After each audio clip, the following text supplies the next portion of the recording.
नमस्कार, रेदी रेसिपीजमध्ये आपलं स्वागत आहे।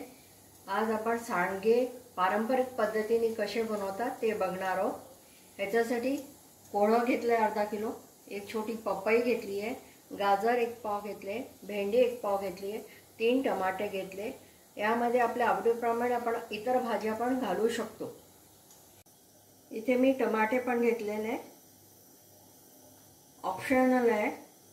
आता हे सर्व जे आहे हे सगळं स्वच्छ धुवून घ्यायचं, कोरडं करून घ्यायचं आणि त्यानंतर हे सर्व जे जिन्नस आहे हे आपण किसून घेणार आहोत। मी कोहळाचा किस करून घेतलेला आहे, गाजर किसून घेतलेले आहे, पपई कच्ची आहे ती किसून घेतली आहे, भेंडी आपण जितकी घेतली होती धुवून त्याचा 1/4 भाग घेतलेला आहे, म्हणजे जितकं आपल्याला लागतं तेवढीच भेंडी घ्यायची आहे।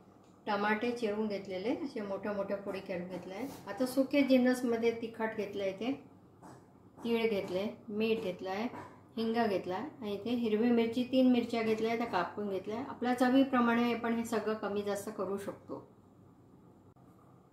आता मिरची घालूया। इथे 3 चमचे आपण तीळ घेतलेले, तिखट 2 चमचे घेतले,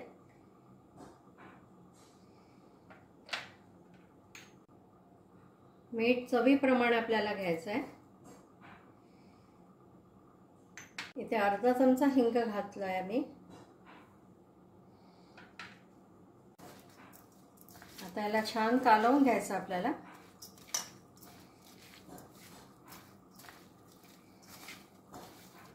असं वाटलं की आपल्याला भेंडी कमी आहे वगैरे तर आपण वरनं परत घालू शकतो।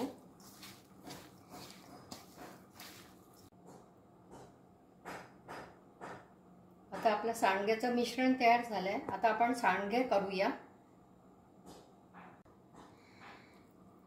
मीठ लावल्यानंतर पाणी सुटतं, त्यामुळे असं वाटलं खूप जास्त पाणी आहे तर थोडंसं गोळा असा पिळून घ्यायचा आणि त्याच्यानंतर गोल करून त्याला असं प्रेस करायचं, चपटं करायचं, आपल्याला पातळ करायचं आणि तो आता एका पॉलिथिनवर घालायचं आपल्याला। इथे किंवा पडडीवर पण डायरेक्ट घालता येतं, पण पडडीवरनं काढताना चिटकून जातात कधी कधी, म्हणून मी पहिल्यांदा पॉलिथिनवर घालते, नंतर थोडे सुकले की मी त्यांना पडडीवर घालणार आहे।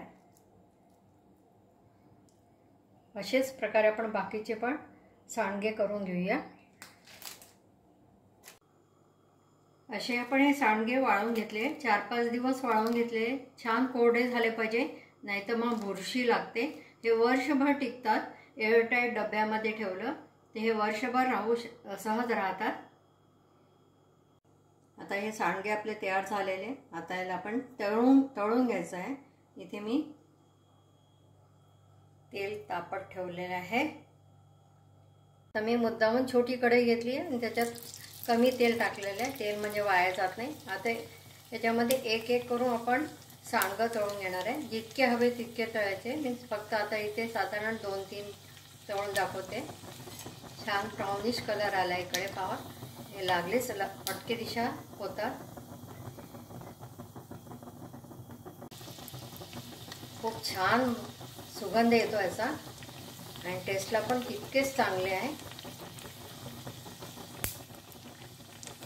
आपले सांडगे तळून तयार झालेले आहे। आता सांडगे कशाबरोबर खायचे ते इथे मी खिचडी केलेली आहे, त्याच्यासोबत लोणचं ठेवलेलं आहे, भोकराचं लोणचं किंवा कैरीचं कोणतंही लोणचं ठेवू शकता। छान कुरकुरीत आपले सांडगे झालेले तयार। इथे पापड ठेवलेले आहे, तूप घालूया।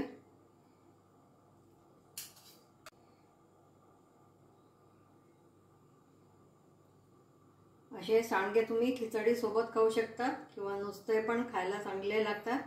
तुम्ही नक्की करा। तुम्हाला आवडले असल्यास लाईक करा, चॅनलला सबस्क्राईब करा, व्हॉट्सअप आणि फेसबुकवर शेअर करा।